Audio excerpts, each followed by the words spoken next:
Today, let's talk squishies.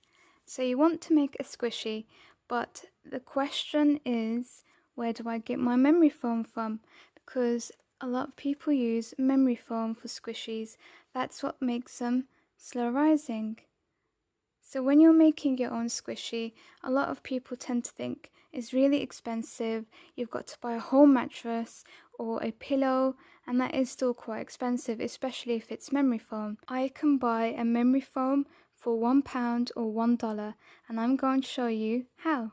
Okay, so the first thing you're going to want to do is log into eBay or Amazon and type in memory foam sample.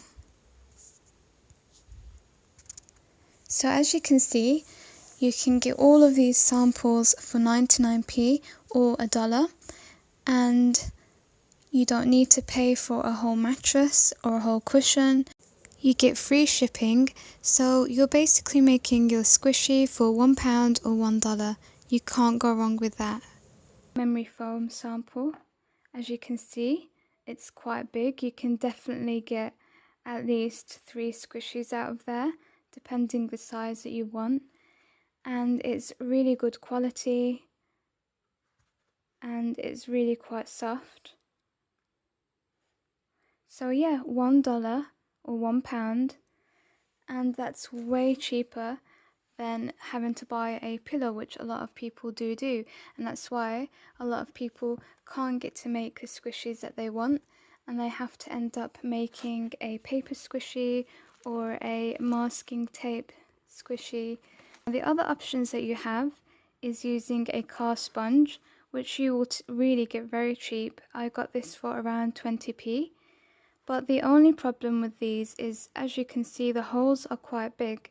So what makes a squishy is actually covering the holes and creating layers of paint, usually puffy paint. Otherwise, if you use acrylic paint, the squishy will just get destroyed when you play with it. The paint will peel off.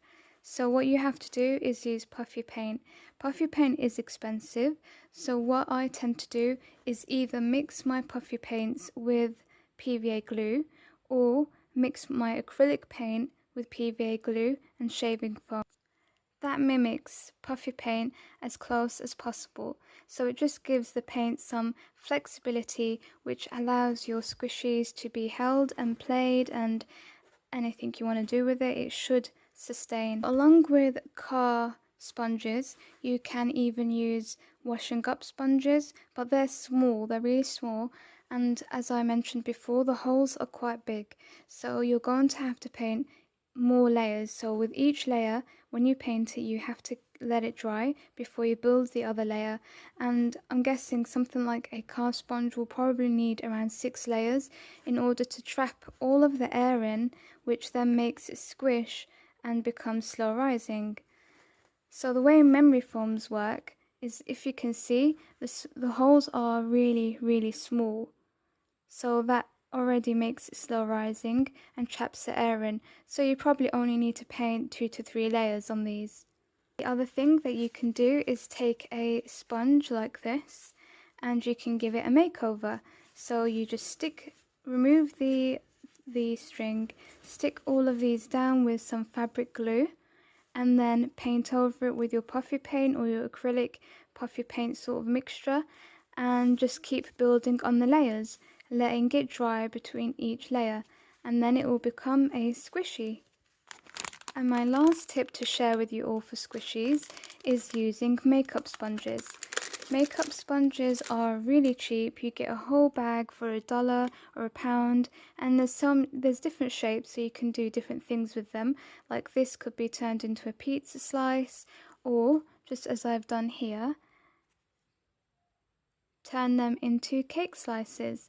And I've done a craft DIY tutorial for these, so you can check out that video if you want to know how I did them.